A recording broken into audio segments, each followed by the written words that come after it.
Hi everyone! Welcome to our Facebook Live with me and Sheryl. Now, as you know, Sheryl should be here in any moment. Here we're gonna send the invitation and she's gonna pop here without no time. Alright, so I hope that everybody's having a great evening, that you guys doing amazingly great and you are getting ready for the Valentine's Day because the topic of our Facebook Live today is the love, love, love. Now, we know that the Valentine's Day is very much publicized and doesn't all have it on, all have to be in love to feel the love. But it's definitely nice to, to talk about love and talk a little bit more about it. What what is it that we are feeling and experiencing? Because I think that around these holidays that we all feel like, okay, there's a Valentine's Day and we have to be in love, we have to have a partner, we have to have that twin flame or the soulmate or the romantic amazing one. And we may not have it, or the life is not exactly going great, or the relationship is not going exactly great as it's supposed to do. And so what does it mean for you? Are you a failure because you don't have that relationship? Absolutely not. Are you, missing something? I don't really think so. I think that all this is about finding the self-love and finding that thing within you. Instead of, we always trying to we always trying to look for it outwardly. We can find it inwardly. Now, I'm just looking if I'm seeing the Sheryl. Sheryl, I don't see you yet. Up there it is. Here. All right, you should be here. And so we're gonna welcome the Sheryl here, and I would like to share with you this wisdom about Atlantean teaching about love. Here she is. Hi, Sheryl. How are you? Hi, I'm good. How are you? Yes, thank you. I totally love you, so I'm happy that we are doing this again together because I think that is that beautiful soul love that people can share whenever it's the Valentine's Day or any time of the day. Valentine's Day is just something, on the calendar that everybody goes like, oh, that's the time to celebrate. But there are so many forms of love, right? Yes, absolutely. And isn't it beautiful how the more we come home to ourselves and balance all the different aspects of ourself, heart, soul, mind, body, the more love that we have to give and share, and the more different kinds of love that we just start easily exploring. I think it's such a neat journey. It is, it definitely is. That we coming from this, I think, as we grow in this teenager and the grown up years and we feel like the love is only that other partner and, the sharing the romantic relationship, how you seeing these beautiful, exciting movies and hot novels. But the love is much more than just that. Yeah. Yeah, And I love romantic love, obviously, as much as the next obviously. person. And Libra is a romantic sign too. So I'm just a romantic at heart.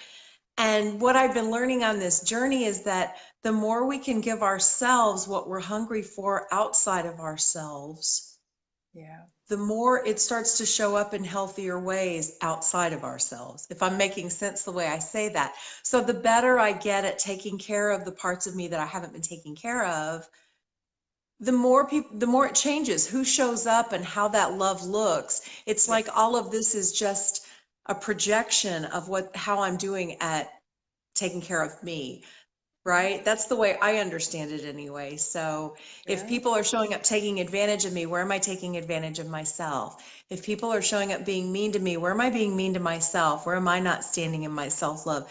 So when I start to look at it that way, it's so easy to see where my opportunities are for growth. Yeah. And I'm amazed at the people that are in my life now. It's such a beautiful affirmation that we're loving well when we're being loved well. Yeah, and so I totally agree with everything that you say. And what you are saying in the different words, it can be described as a mirror work, or some other people calling it a mirror work, right? What is, Yeah. within you that you're looking, the outside, what is it that you are trying to find that you are missing within yourself? The Yes. first time I heard about it was, a lot of the people teach about it, but Craig Braden once in his video talk about the ancient Atlantean teaching of the seven mirrors, and the one of them was the love, and he explained it beautifully. And then I heard that aspect of the ancient Atlantean teaching several times, that we always looking for something that we are missing within us, and we are too Mm. afraid to find it. So we, find the partners or the friends, and especially the partners. If you find somebody, of the opposite side because you like the opposite side, or those who like the same sex find this, in the same way.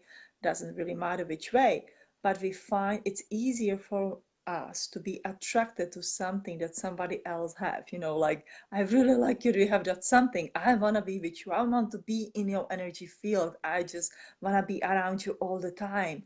And it is Mhm. because that person doesn't really like, let's say me, I want to be around somebody like, I really like to hang out with you because you have the part of the business brain that I am learning, for example, right? For, I want to hang out with you for Right. many other reasons, but there's this attraction that comes, and we I think that we failing, or we don't know failing, we do not know how to work with this mirror work, and we are learning, and unfortunately we are learning through some trials, and the failings and unhappiness and Mhm. so much on, and we're coming to the point when we don't have to do it through this unhappiness, when we can really just listen and identify it and look what is it out there that we are missing within ourselves, that we are trying to find among the other people.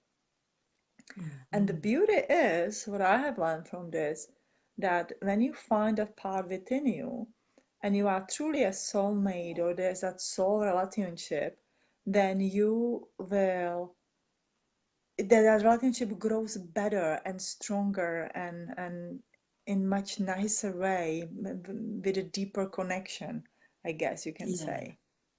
Yeah, Yes. yeah, Yeah, Mario and I are still very close, and it's been really interesting now that we're going deeper into our solo aspect of the journey. It's like when we came together, we were such opposites that we wondered if we'd ever be able to fully balance and almost like reverse the roles. And I think we got as far as we could go, and then all my energy was screaming at me, you have to disconnect to finish your growth.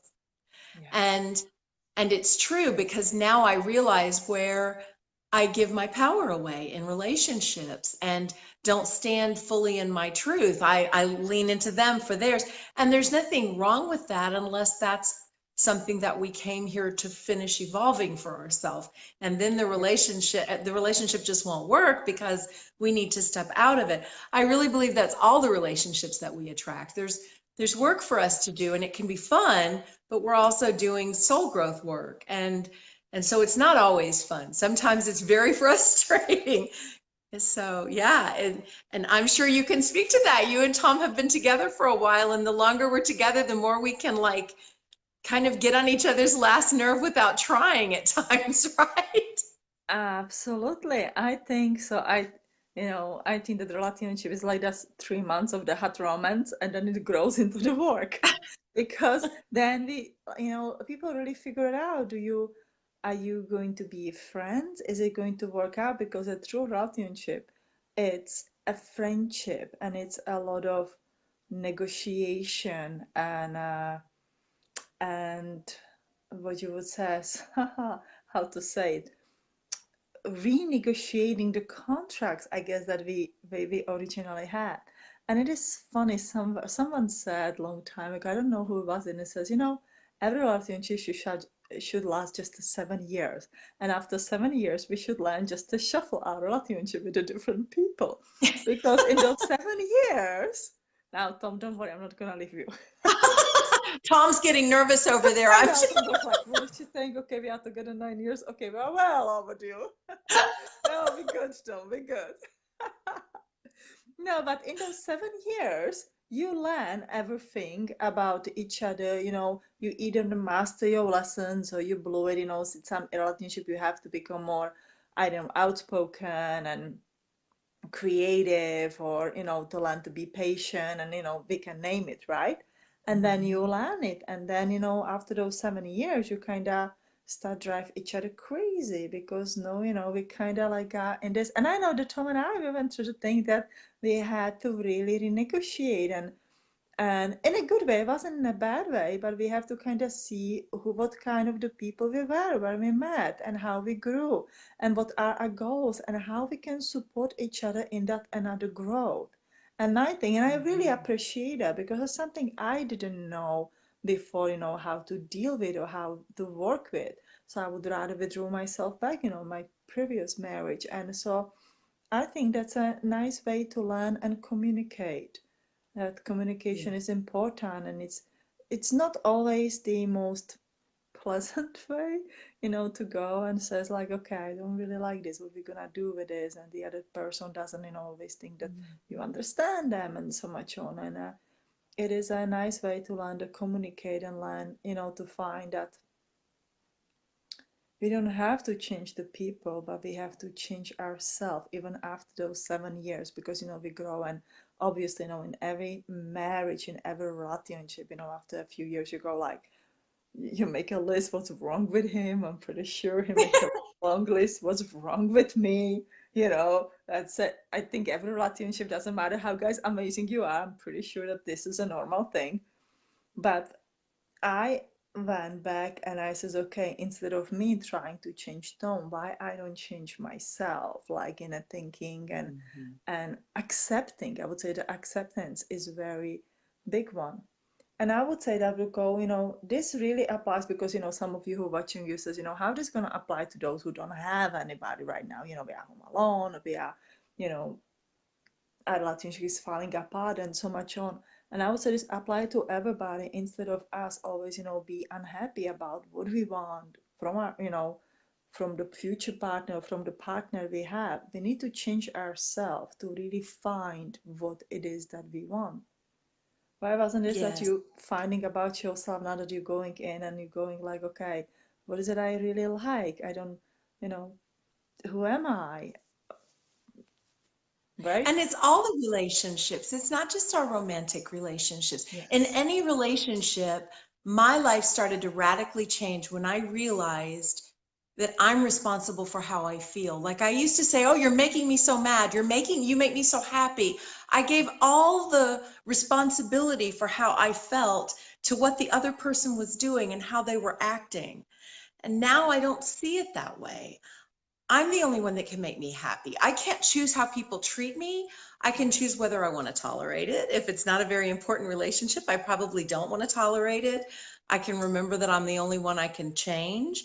And I can remember that if I'm triggered by something, what is really happening inside of me? Yeah. Like that has taken me into a lot of personal growth where I realize that what's happening is some kind of fears getting triggered, that I'm afraid what they're saying is true and I'm really whatever they think or say, or, like it's my own insecurities. And so the more I take care of loving myself and taking care of myself and valuing myself, the way everybody else treats me changes. Who shows up in my life changes. So much of our relationship work comes back to that mirror thing again. What responsibility can I take in this relationship that can shift this? Who am I being and how can I be different? Or is this even a right relationship for me, right? I mean, there's just a lot of different ways we can look at it. But at the end of the day, I think that's why the most important love, I don't mean this in a narcissistic way. I mean to truly love ourselves, not to change ourselves because there's something wrong with us or feel like we're not good enough, but Yeah. to love ourselves as divine beings and take care of ourselves so that we aren't running around on empty looking for everybody else to fill us up. And that's been a huge thing for me. And Yeah. I'm still in it. I mean, it's part of my life path, I think. I think many of us are. But the better we love ourselves, the better our relationships tend to go. Absolutely. No, I agree. And I think that it's probably every healer's path that we give out. And it's like, we are cooking this meal forever, always, we're preparing this great lunch for us. And then everybody, when you finish it, somebody else comes and comes hungry and eat your meal. And then you have just a little bit and little bit and little bit. get kind of frustrated because you are hungry. You keep cooking all the time. You never have time for anything else. And everybody just comes and eats your meal and doesn't even ask later anymore if they can eat your meal. And I actually had a pretty profound dream about it. And I was like, oh, it's about the energy. Because we all, eventually running up on the empty batteries and saying, okay, I love myself. Okay, I love myself, so I'm give myself to everybody else. But that self-love and that coming back and really nourishing the mind, body, and the spirit is important. It is something that I'm embracing fully this year to really, we I don't know. I like to eat, and I says, okay, but I don't cannot nourish myself only with the food because I realize that the food become, very source of the nourishment for me when I don't eat all that food. And to be honest, and I says, what is it that I nourish my soul with? Where is that time when I have for myself and I really give it to my soul? So for me, it is the writing that really nourish and helps the soul to express. But of course, it's just a tiny little bit. So I says, okay, there's a time for it when I really will allow it to do so. And I think we all need to find our hobbies and happiness or something. That the thing that makes you happy can be anything. It can be cooking. It can be walking outside. It can be creating something. But it's that a soul thing when it says, okay, now you are nourishing me, and that is a Yeah. time to go within, I guess, and really give it out to yourself because the food and exercise and stuff we can give you ourselves outside of the world, but with this one we go within.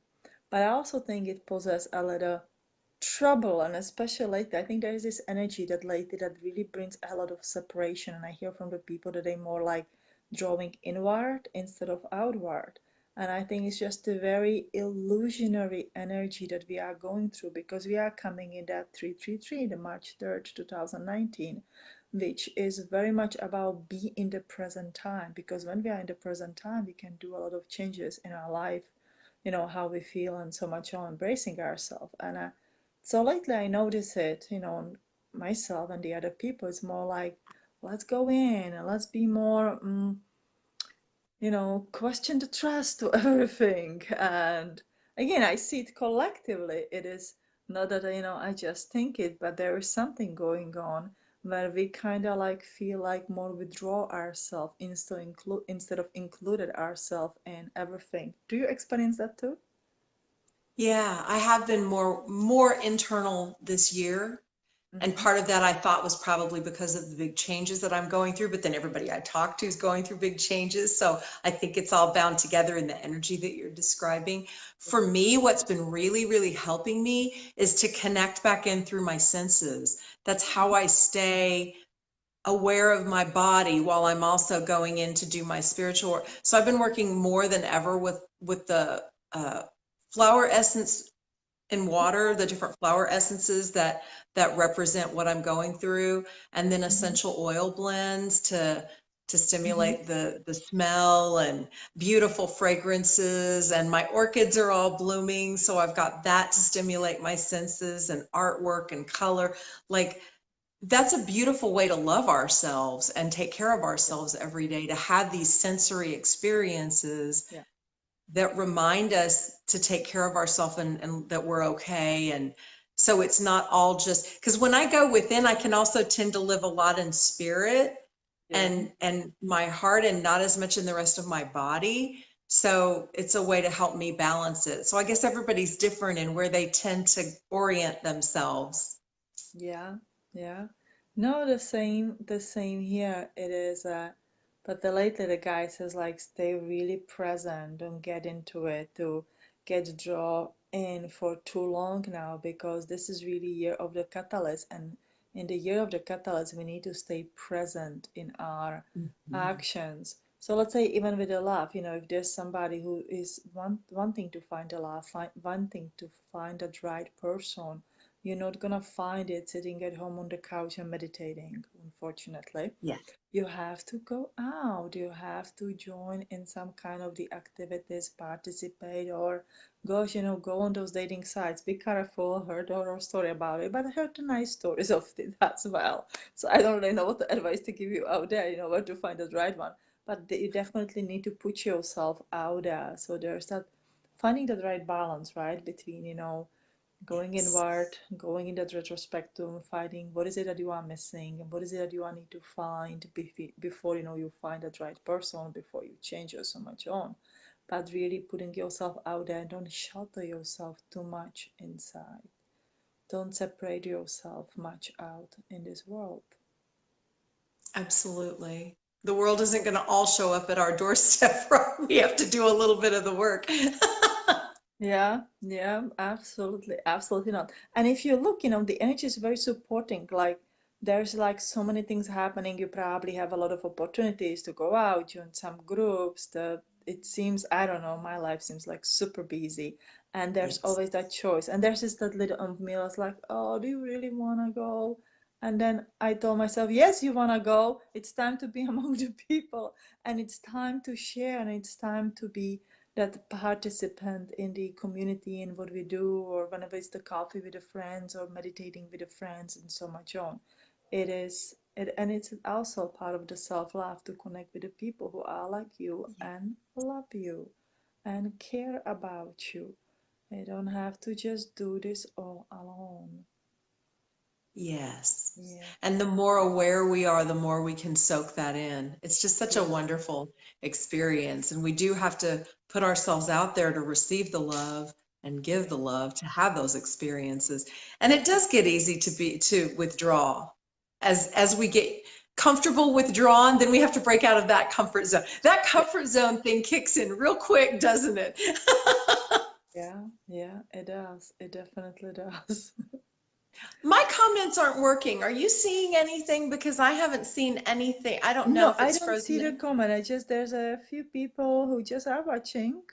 So if James, you're on here, please say Laurie, hi. And if you have Kay, any questions or something you want to talk Rhonda, about, let us know. Christy. Yep, Laurie, Sophie. Nice to see if you have any questions. Yeah, as Sherry says, please put it on here.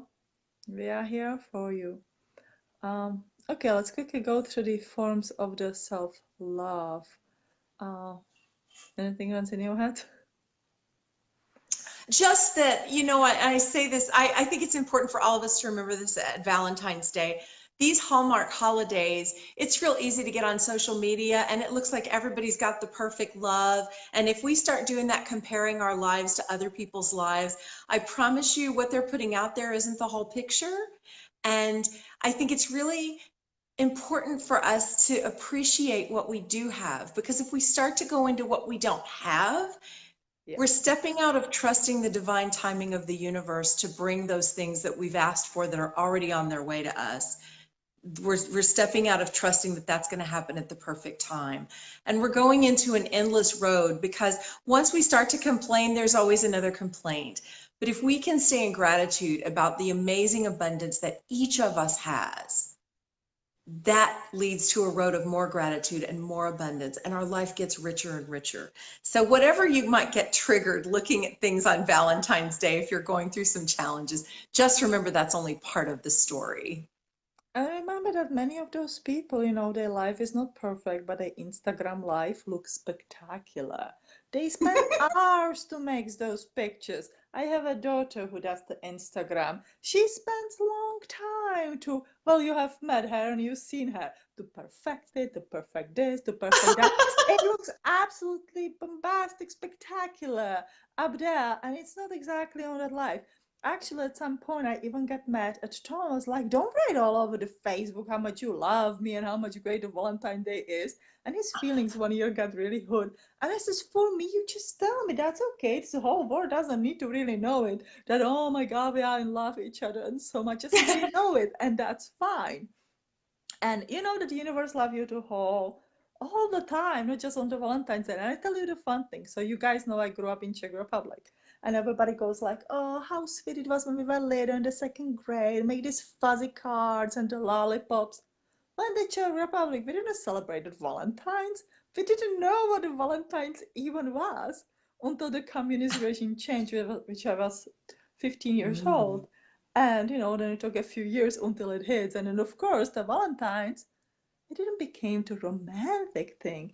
It became the most profitable thing. Why do you think we Yes. started everybody celebrate a Valentine? Because the business could make money out of it. And we all lived and we fell in love and we had our moments. We just didn't have that special day to celebrate Valentine's Day. And it was okay. And not to be prejudiced against the Valentine's Day, we didn't have a Halloween either, but we did have Christmas. No, I say it as a joke, that it is okay not to celebrate it, or it is